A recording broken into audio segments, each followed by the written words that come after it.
guys seen Grayson Waller? Huh? You got the Dusty Cup later? Kick ass, man. Somebody. And what?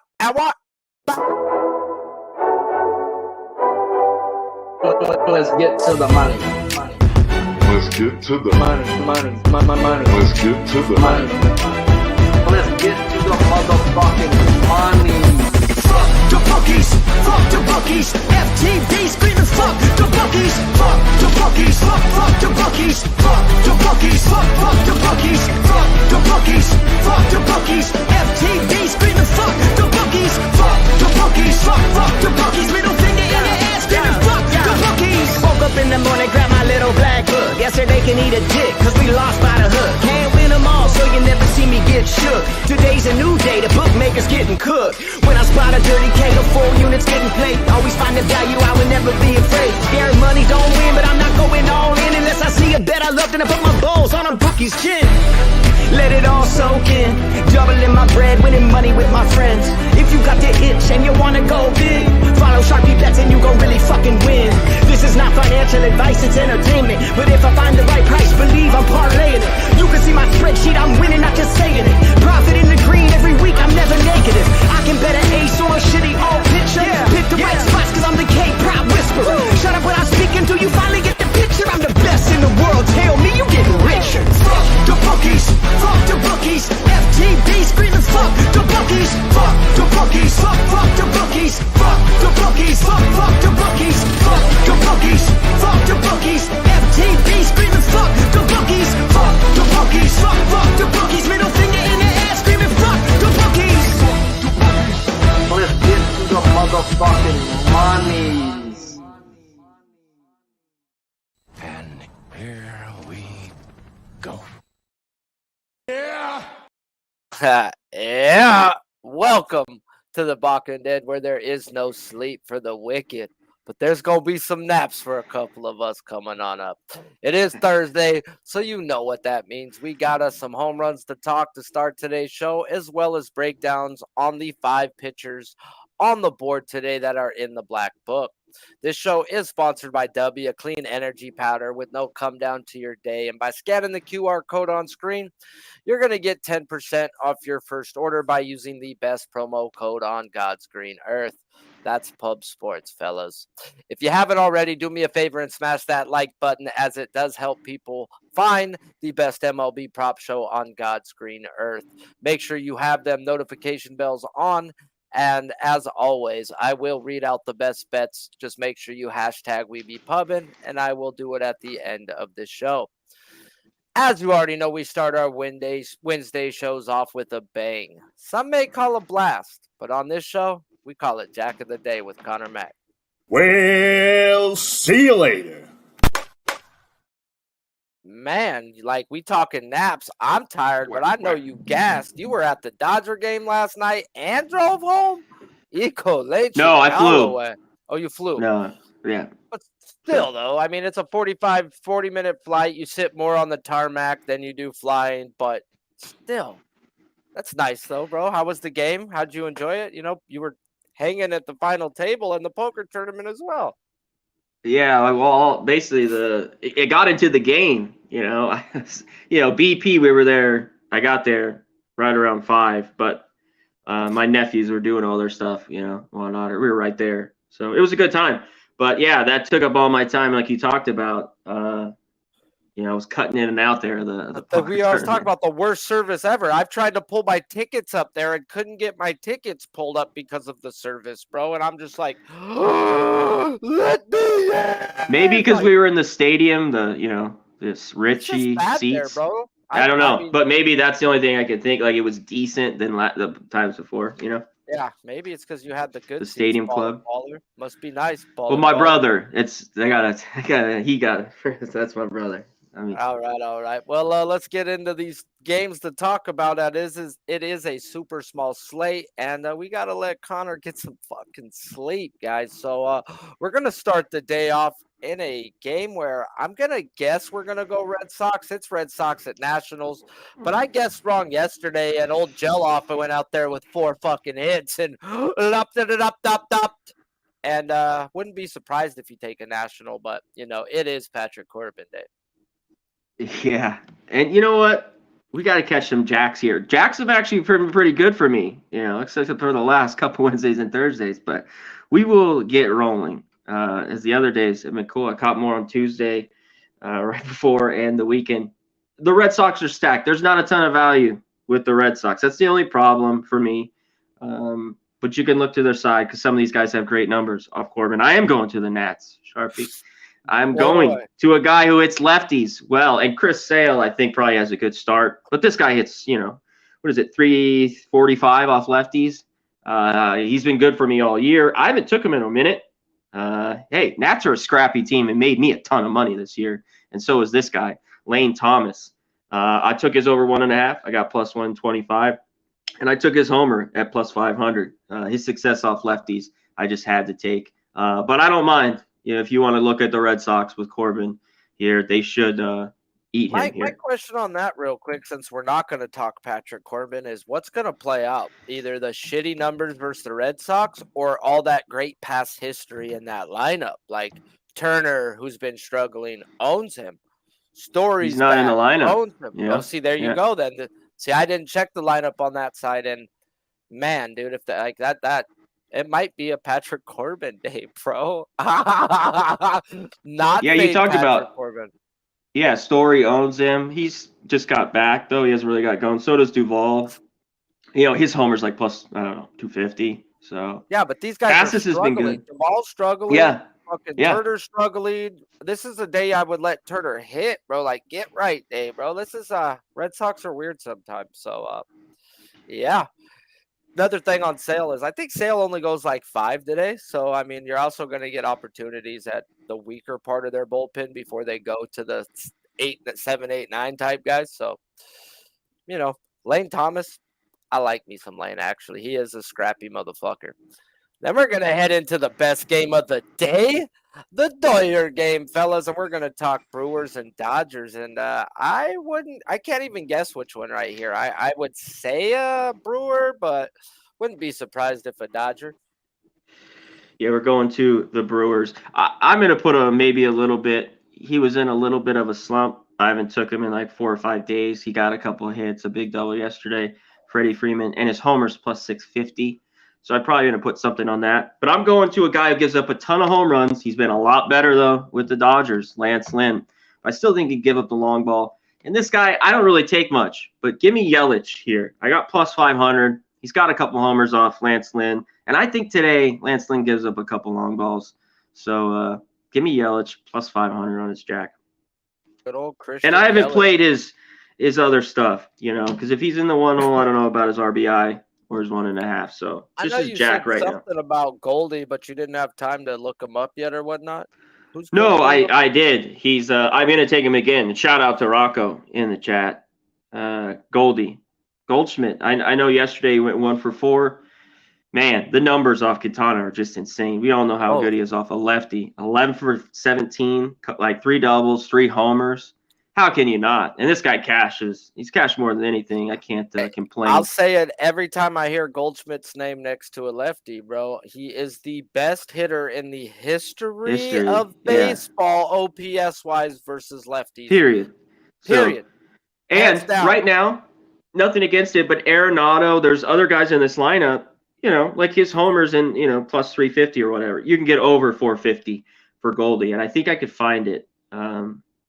Around 475, but I do see a plus 450.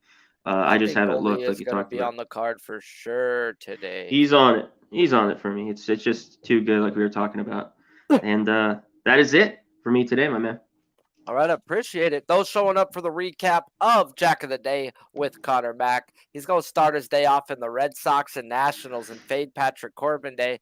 And he's going to go 180 and not fade Patrick Corbin and take Lane Thomas over 1.5 at plus 125 and his home run at plus 550, I believe, was it? Plus 500. Plus 500. Lane Thomas. Then he's going to head on over to the Brewers-Dodgers game, and he's going to get in on the leadoff hitter with some good numbers off of Lance Lynn and take Christian Yelich at plus 500. He also going to touch on some Paul Goldschmidt, guys. That number is off versus a lefty named Quintana that he has good numbers with. Yeah. I'll put a heavy bet on that 1.5 and touch the home run as well with you there. Real quick, someone put Goldschmidt so square. I know it kind of is. That's why I just wanted to bring it up. But it's like, hey, it is what it is. Like, especially at over 4-1. I think it's just that you got to take. A guy hits lefties so well. Part of his breakdown and something he touched on at the end. Like, yes, very square. Titty capper play of the day. Yes, bingo, perfect. Yeah, but those cash too, bro. At the end of the day, they cash too. So, appreciate it, my man. Appreciate you, bro. See you next time. As always, bro, tell them where to find you, what you got going on. Yeah, just check me out, Connor Mack Picks. Just everything your Pub Sports Radio as always. And college football will be back Monday. We'll be starting out hitting the books, me and Babano. So get ready for some football, baby. Yes, sir. Yes, sir. I can't wait, bro. College freaking is back. NFL is back. Sharpie may not be on crack, brother. Well, see you later. And now that I got my producer back, Big Show, we need a titty capper play of the day segment for every time we go through a K-prop guy, and there's the one that everyone's going to bet on that day. It's got to be talked about. It's a real thing, and it's going to be on this show sooner than you know it. On this show, we will talk the first line opened up on a K-prop, also the best line available 30 minutes prior to this show. Then we're going to always compare and see where the value lies between the books and PrizePicks. And of course, this show is sponsored by PrizePicks. So if you haven't, go on over there and use that promo code PUBSPORTS, and you're going to get a match deposit on your first deposit up to 100, minimum of 25. We're going to start the day with Christopher Allen Sale at the Nationals, number 64 in the black book, striking people out this year 29.5% of the time, while walking people 5.7% of the time. Opened them up 6+ minus 136 on FanDuel, where the best line available to that 6+ is now minus 105 on BetMGM. His earned runs, outs, and hits are not available on PrizePicks, where the lineup today is 9 righties, 0 lefties. We're going to start our day talking Sale Day. Chris Sale in his second game back from a torn labrum as he gets the Nats, which are a no-fly zone in this house. So let's go check out their numbers versus lefties over the last 200 plate appearances, as they're not walking, well, middle of the pack in isolated power, while also not striking out at just 17.7% of their at-bats. So let's go see who they've seen in that time span. Last night, James Paxton went 6 innings, had only 3 strikeouts on 92 pitches. Waldekuk went 5 innings with 4 strikeouts on 91 pitches, while Ranger Suarez went 5.2 innings with 5 strikeouts on 95 pitches. Andrew Abbott, 5.2 innings with 3 strikeouts, and he hit over the century mark on his pitches, where the outlier was Wade Miley. He had 5 strikeouts in 4 innings on just 60 pitches of work, where they finished up with Gomber going 6 innings, 4 strikeouts on 89 pitches. And that's every lefty starter they have seen in the time span of those numbers. And I did mention the pitch counts, guys, on all those guys, because Chris Sale is on a pitch count today. He only threw 58 pitches in his last game out, so 75 has got to be the max today. And the fact that they're not offering his outs anywhere says that he is still on that cap still. So I do get it, guys. Chris Sale, guys, he can have 6 in his sleep. But I can only look under, guys, on a pitch count. As yes, Wade Miley was on a pace to hit it. But other than that, every other lefty they've seen has just had issues striking out these Nats. And yes, Chris Sale is better than every damn lefty I just named. But he's had 2 games this year versus no-fly zones. And he went 5 innings versus the D-backs, only 3 strikeouts on a pitch count at 75 pitches.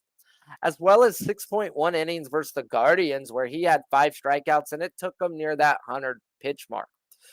So give me the same lineup they ran out versus Paxton, guys, and Abbott, and then they didn't. And I was going to go under, guys, as he's on a pitch count versus a no-fly zone, and you just got to cook me. But it is moving day, and we got some bums in this lineup. And I've seen the Nats sign Chaffetz, who's batting 6th today. Let me talk to you. He's good for 1 every fucking time versus a lefty that Chris Sale sees him. He used to be on the Pittsburgh Pirates, and yeah, you know what we do to the Pittsburgh Pirates versus lefties. So Chaffetz in the lineup ain't no good for an under, guys. Jeter Downs in the lineup is not no good for an under. And let's go check a couple more things out. As I just didn't get the signing of Chaffetz, they just must needed a second baseman. Then the more and more I looked at the Nats metrics just over the last month and not their broad overall, and Sale's first pitch and chase rate, this can go over, guys, and may go over easy, as this man has a first pitch strike percentage better than Sandy Alcantara, and that's saying something.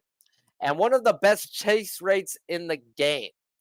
And just based off first pitch strike percentage and the Nationals' chase contact percentage over the last 30 days, which is coming back towards that league average instead of that elite numbers, that turned a easy under to a just straight complete stay off for me, as I just can't bet overs on a pitch count. That's a no-no. Yes, some rules are made to be broken, as I did bet Max Fried on a 4.5 75 pitch count. But the league average in pitches is 15 pitches an inning. That's 5 innings worth of work. I cannot bet something like that knowing that this guy's only going 75. So when I did want to bet the under, I just had to just cool my brakes and say, just let it be. Chris Sale could have one of them days today.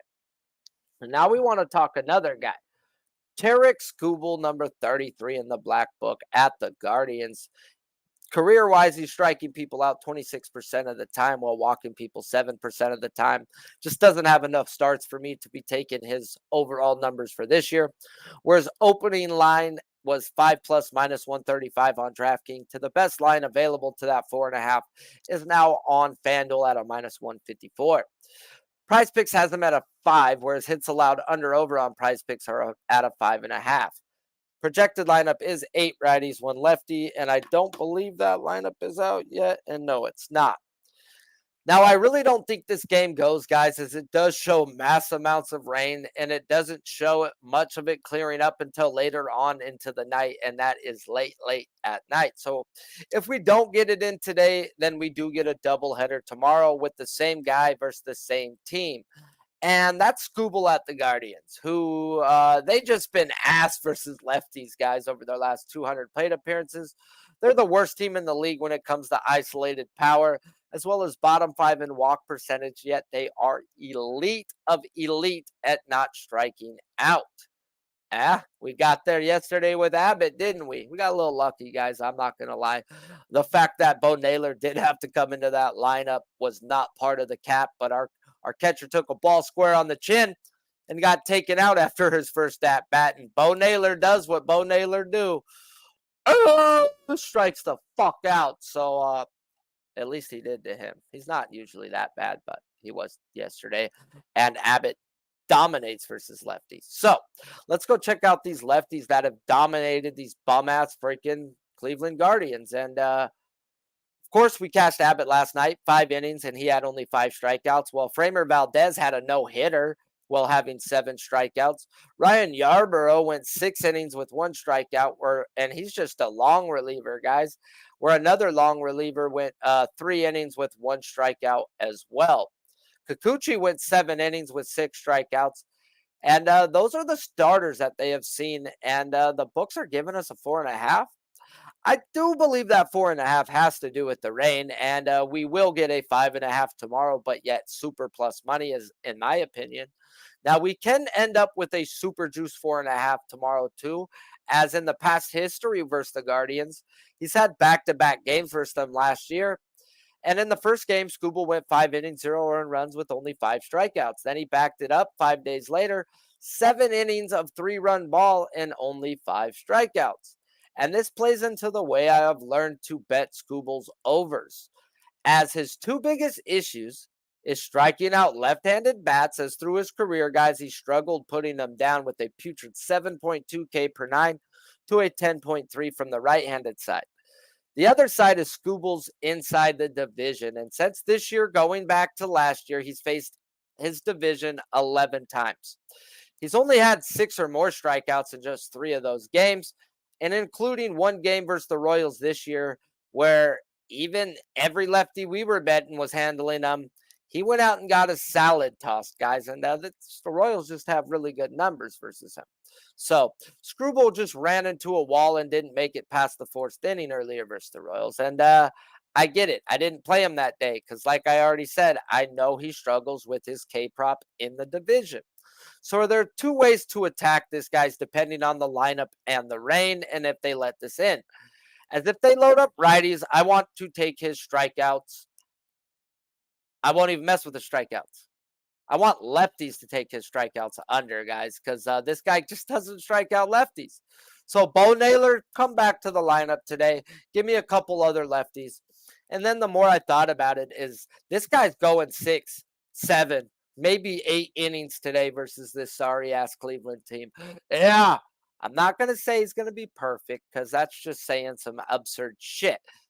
But now I'm going to say I think he's going to dominate these guys. I just don't know if the strikeouts are there. So do I want to be cute and take a guy's under or just take that outs prop at, I believe, 15.5 or 16.5 and just cash my outs and not worry what the hell happens to the strikeouts? And that's the way I will be betting Skubal today after I run the lineups and just make sure none of them are really torching him or torching, period. As they ain't hitting nobody. And you're going to get Skubal. I just don't know if the Scooby snacks are coming out the bag today. Now we get to talk us a back-to-back. Zac Gallen at the Padres, number 19 in the black book, striking people out this year 26.5%, while walking people 5% of the time. Open them up 6+, -112 on FanDuel. We're the best line available to that 5.5 is -102, still on FanDuel. PrizePicks has them at a 5.5, whereas earn runs under over are at a 2.5. Projected lineup is 6 righties, 3 lefties for your Padres. Now we get Zac Gallen at the Padres on a back-to-back and for the 4th time this year, as he faced them the 2nd game of the year with no numbers, and Gallen's velo was down at that time as well. And they got to him, guys, as he went 6 innings, 4 earned runs, and only struck out 3. Then he seen them 3 weeks later and slayed them, going 7 innings, 0 earned runs, while slaying 11 Padres. Then last week, he followed back in line with that last time when seeing them, going 6 innings of no-run ball and striking out 8. And I watched his post-game interview a few months back, the 2nd game after the Padres, and they asked him, did you go into this game with a curveball dominant mentality? And he said, no. We seen it working, and we kept with it. And then I look at his pitch mix last week, guys, and he predominantly threw fastball, knuckle curve, used the changeup about 15% of the time while scrapping his cutter and slider versus this team. So, yeah, let me talk to you. The curve or the knuckle curve, guys, has been that one pitch that over the past few years that have given these Padres fits. Fuck. Even Waino last year ran up them strikeouts versus this Padres on that pitch. Let alone Nola last year had a perfect game with 10 punchies going into the 9th inning. So yeah, guys, Gallen has figured it out, or at least his catcher has. The issue now is back-to-back, and he just slayed 8. That's 1.5 more strikeouts than what he's averaging over his last 10. I mentioned that, guys, because I don't like to look to run guys on a back-to-back who have an abnormal game for what he's been doing on the regular. And if he doesn't come close to that the first time, then I could look to run his over the 2nd game and vice versa. So the look would be under, as he did have 8 last week. And when we run through Gallen's back-to-back since the beginning of last year, since he hasn't had a back-to-back this year, he had a back-to-back with the Mets. 2 strikeouts in the first game, 7 in the 2nd game. That matches up with what I just talked about. You don't want to you can run an over when you don't come close to your average. You don't want to run an over when you have an abnormal game and go way over your average. And he went over at 1.5, not super abnormal, but did go over what he's been averaging. Next back-to-back was Wolf. He does have one with the Padres, but it's the Cubs. Cubs, guys, He went freaking 9 the first time, slayed him, right? And then what's the roll on a back-to-back? If he goes over the first, you can only look under the second, and he followed that up with only 4 strikeouts. And then, guys, he's seen those Padres where he slayed them with 11 the first time. And then, of course, what do? We look under. He only had 7. No. I just read that to the wrong one. My bad. When he faced the Padres, guys, he had 11 the first game, and then he had only 5. He had 2. My bad, 2. I did write that right. Damn. 2. 11 to 2. So far, he's had a 2 the first game and a 7 on a back-to-back. Cool. Then he had a 9, of course, then a 4, and then an 11 and a 2. So far, everything's adding up to for the majority of me looking at pitchers for this long, and as long as I've been looking at these guys, saying, you just don't go over. You just got to either let it go or go to the under, guys. And on his last back-to-back was versus the Colorado Rockies, where he had 4 the first game, and then you got to look over because, yeah, he came back with 7. There it is, guys. Every time he went over the next game, he went under, and then vice versa. So the only way, guys, I can look to bet Gallen today is under. And as long as I get the same lineup as I got last week, who struck out 8 times versus Gallen, then I will plug my nose and go under, as we have had 4 back-to-backs since last year, and the model has played the way it normally does. And that is, like I said, if you go over the first, we're going under in the second. You go under the first, we'll go over the second week, guys, as we're on the underside of this trend, and it's just not there for Gallen, guys. And I've noticed this shit for a long time, and it's just not there on Gallen. This has happened with multiple pitchers throughout this K-prop betting life of mine. Now we get to go into the best game of the day, and you should know where that's at. It's in Chavez Ravine. Okay, we've talked about it. We touched about it, and with C-Mac when we talked about a little bit of hitting props on that game. And now we're going to talk about it with some pitching props. It's time for Dodger Baseball. Yeah, Corbin Burnes at the Dodgers, guys. Number 14 in the black book is striking people out 24.5% of the time, while walking people 9% of the time. Opened them up 7+ -112 on FanDuel, where it has gone the other way. 7+ +130 on DraftKings is the best line available, where PointsBets does have a -150 on the 5.5. But like I say, who do you know that gets the bet at PointsBet? Because not anybody I do. They won't take Sharpie's action. Projected lineup for my Dodgers is 5 lefties, 4 righties. We're going to end the day with the best game on the board. And I know that ain't saying much, as there is only like 5 games. But the first side of this matchup is Corbin Burnes versus my Dodgers. And when we look at the numbers over the last 15 days versus right-handed pitchers, they're all right. A lot of these games over the last 15 days have been versus left-handed pitching, as the Dodgers are walking a little bit below league average, 20th in the league when it comes to isolated power, and they are not striking out just 17.5% of the time. As Burnes has not seen the Dodgers this year, but last year he's seen them on a back-to-back, with the first time going 5.2 innings, 3 earned runs with 6 strikeouts, where the next team he got baptized and didn't make it to the 4th inning with just 3 punch-outs. So he didn't hit the 6.5 in any game versus them last year, and his K-prop opened up at a 6.5 -112.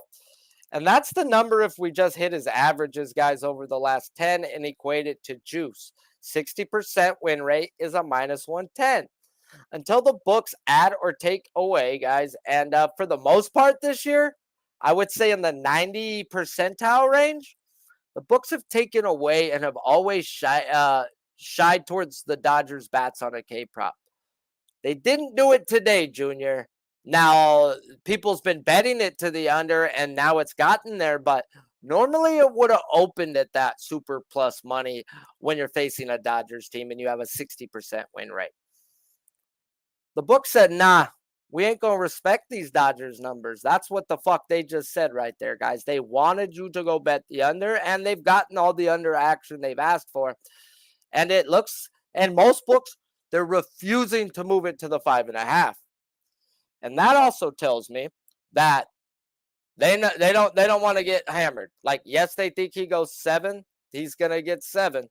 They don't want to be there where they get that 6, where the 5.5 bettors hit and the 6.5 unders cash. That would be a spot they really don't want to put themselves in, as they have taken a lot of money on this under. I don't know how they didn't see that coming, as in the Dodgers K percentage and all that. People look at just strictly that. So I get it, guys, and I get it. They said, bet it how you want it. We will take your under action. As when we look, guys, at what I like to run versus the Dodgers, he has it. He has high velocity, as he does throw his cutter almost 50% of the time, 95 miles per hour. And the Dodgers are projecting 5 lefties. And on the year, Burnes is striking out lefties 27.5% of the time, compared to just 21.5 versus the right-handed side. And he is on the road, where his strikeout percentage has gone up 3% this year compared to at home. So the numbers say no. The lineups say yes. So let's go check up the past history, guys, as there are 7 guys in this projected lineup that has seen Burnes at least 3 at-bats or more, and they're only striking out 23.2% of those 56 at-bats. So depending on the lineup, this may just be an easy stay off, as I could see an under or an over at the moment, as he does have what it takes to get past my Dodgers. It's just he hasn't done it 2 times last year. So it's hard for me to just go pull the trigger on it now. So I am paying bills right now with my baseball shit. I'm not just looking to just go bet because I got a lean. The lean is the over when when everything says under, guys. And I'm just not gonna bet it because my stomach is and everything is telling me. I think, guys, I don't bet things. If my aunt had balls, she'd be my uncle's. I know it's 2023. People get down like that. Sharpie don't. Let me tell you. Yeah, let me talk to you. So, if they do come down to that 5.5, guys, I may just eat that fucking juice up, guys. As the 5 lefties, oof. There's a few guys I would like to see in that lineup. You know, Chris Taylor had a good game last night. Maybe they let him bat again. And there may be a few guys sitting on this Dodgers team as well, as once again, we've won the first 2 games of a series. We do not have a day off as we play again tomorrow. This is a time you sit people, guys. And it might be a time to sit a guy like Will Smith, who only in 6 bats is batting below 180 off the man with 2 strikeouts. And I wouldn't be surprised to see a little bit of a weird Dodger lineup today. It just is what it is. We've won every game but 1 throughout August. We're not going to burn ourselves out in August. We understand it's about October. And I think Burnes pitches a good game today, guys. I think he goes 6, 7, 8 innings today. Now, he's got to stay in the zone. He can't be freaking walking people. And the last few times I've looked to play his outs, man, it's just last week it was just after the 3rd pitch, he took a comeback off the fucking calf, and he just fell apart. Had a 36 pitch fucking first inning, and he was dead. So you can't have 30 pitch innings when you're on an outs prop. And that's the way I lean too. Is I think we get Corbin Burnes for a solid 7 today. These Dodgers aren't hitting righties the way that they are hitting lefties. They are 20th in the league in isolated power. Let's just look at it right here since it's here. Let's go see the numbers of those Dodgers when Corbin Burnes faced them. Corbin Burnes is at the front, somewhere up front. When he faced them on a back-to-back, this is last year's book. The Dodgers were crushing the goddamn baseball, guys. 257 ISO, 269 ISO. Híjole chingalo. Look at that, guys. Look at that. That's last year's, okay? So, we've got a Dodger team, guys, that crushed him last year, right? They were crushing the dog piss out of the 250 to over 200s out of this world, guys. He ran into a fucking freight train is what I'm going to say. So now I'm really leaning towards those outs. Definitely want to run the lineup and make sure that ISO is still low and not just the overall numbers. And yeah, I expect a great game from Corbin Burnes. Maybe I back that team total under because I could probably get something good. I bet you they think he gets pounded today, you know? Hey, yeah. So I think this is starting to become a very sneaky under game, guys. And I don't even know what the total is, but I'm starting to lean that way. I'm starting to look that way. And after I talk to you about Lance Lynn, I might just go fucking bet that way. Lance Lynn versus the Brewers, number 36 in the black book, striking people out 27.5% of the time, while walking people 8% of the time on the year. Open them up 7 plus minus 102 on FanDuel, where the best line available is now on MGM to that 6.5 at even money. PrizePicks has them at a 6.5, whereas hits allowed under over are at a 5 on PrizePicks. Projected lineup is 5 righties and 4 lefties. Now, we're going to end the day with the other side of this matchup, and that's Lance Lynn versus the Brewers. And, man, I can't even call him Fat Lance no more, as since donning the Dodger blue, he's 3-0. Granted, 2 games were layups. And, yeah, what do we have here? Another layup in the Brewers, guys. Let's talk about their numbers. Yes, they are walking 9.5% of the time. They're not striking out at just 21% of the time. They're also 3rd worst in the league when it comes to isolated power of the last 15 days. So why has Lance Lynn been good? Has it been because he faced 2 bad teams? Well, that may be it, guys, but hear me out. Since coming to the Dodgers, guys, the analytical department showed him that his two-seamer and his cutter are just not plus pitches, and his best pitch, guys, has been barely used. And since coming to the Dodgers, his fastball has gone from a 40% to 54% rate, adding a mostly four-seam fastball, as well as he is now using his curveball 14% of the time when he was only using it 8% of the time as a White Sox. And he has started to use less of his slider. Well, like I said, pretty much thrashing the two-seamer and the cutter. So the guy has always been solid, guys. But yet this year, he was getting waxed like no tomorrow. And the fact that the books put Lance Lynn's earned runs at 2.5 at plus money to the over tells me Lance Lynn is going to have another good game, guys. He's allowed 3 or more runs in 7 of his last 10 games. And we know they don't give out free money, right? They want you to bet this over, guys. Now, a good game does not mean you're going to hit your K-prop, as this team has been money to the under as of late if you're betting K-props versus the Brewers.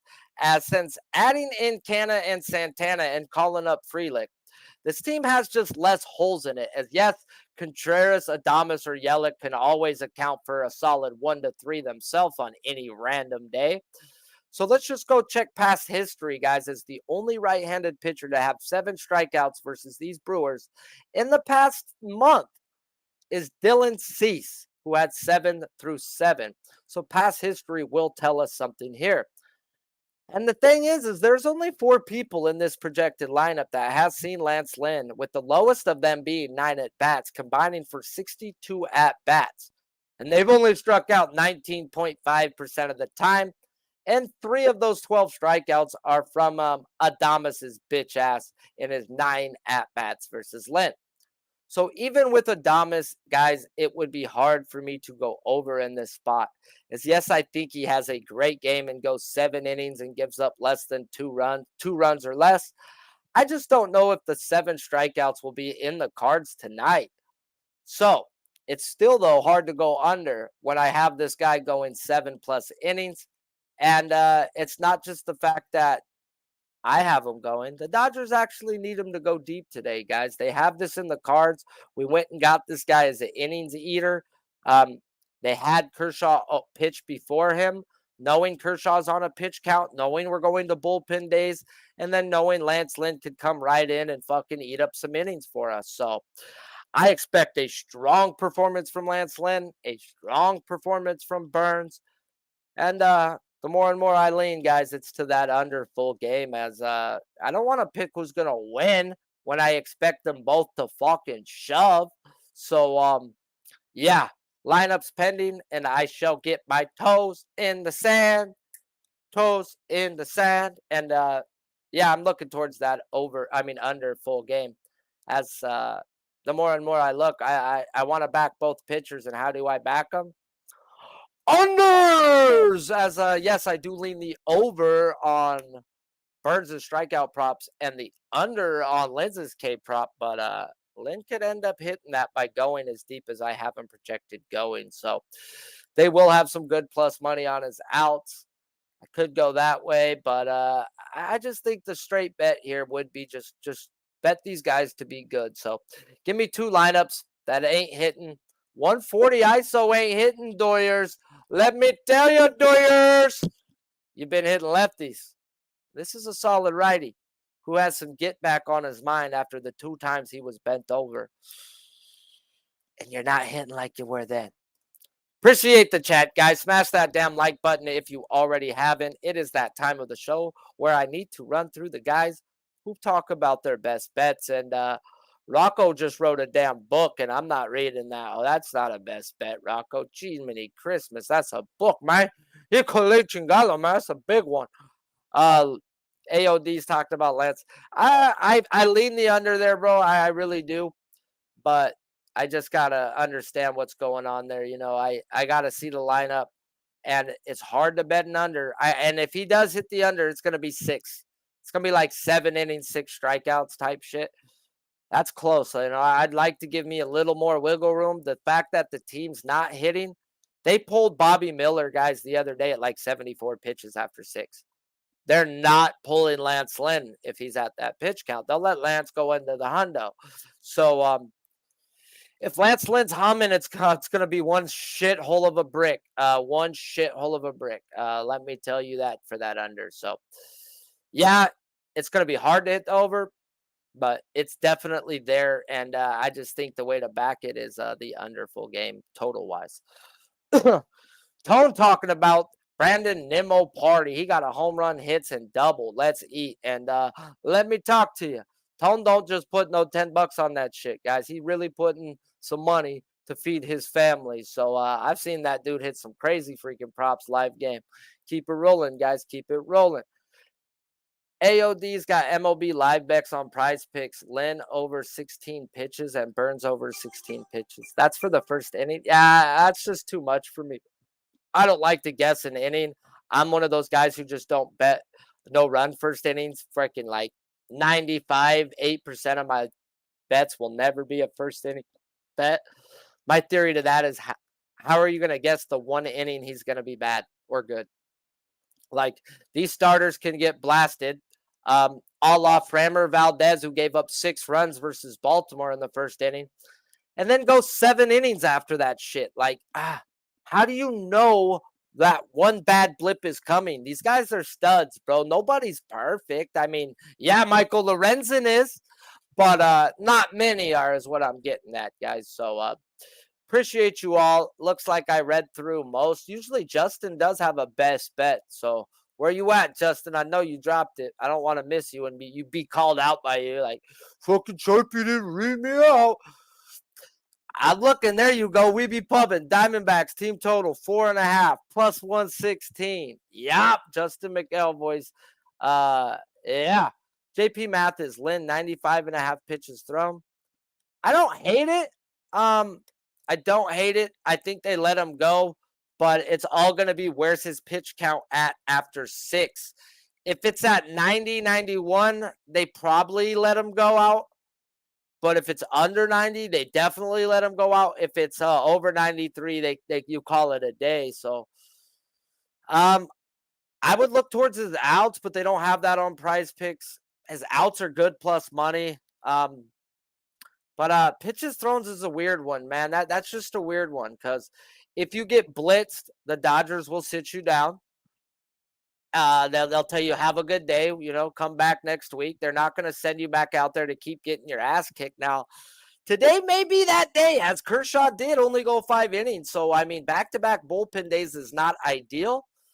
So, I just think he deals today. So, 95.5's a lot. I get it. 100's fucking pushing it these days in the MLB. So, it's just hard for me to get there on a pitch count and bet that. But I get it. PrizePicks does offer some stuff that we do got to find out. And then Rocco Rogers is coming in with the titty play of the day. Over 1.5 total bases for Goldschmidt at -105. And then he says, you got to take that home run at +475. We will have a titty capper play of the day segment coming soon. And it's not just for hitting props. There's K props too. There's times I bet it. And then times are like, oh, 99% of the world was on it, dude, and that's why you lost. Well, dude, what about the other 8 fucking times we all won, bro? So, titty capper play of the days don't always lose. It's just something that it's just like, oh, Lord, bro. Okay, the whole world's on this. The book's taking one-way money, bro. Let's get them. And, we always don't get the books. It happens. As you already know, guys, this show is sponsored by PrizePicks. But before I run through that, Big Show is going to drop that link to this UFC pay-per-view card that him, Mills, and Briz just capped and talked this freaking morning. Big pay-per-view card, and we've got some studs on it. We've got some freaking good parlay pieces for the weekend. I'm not a parlay guy, but I will preach parlays on the weekend, guys. I like taking 2 UFC, maybe a boxing, maybe a baseball, a WNBA, a tennis player, put 20 to win 500.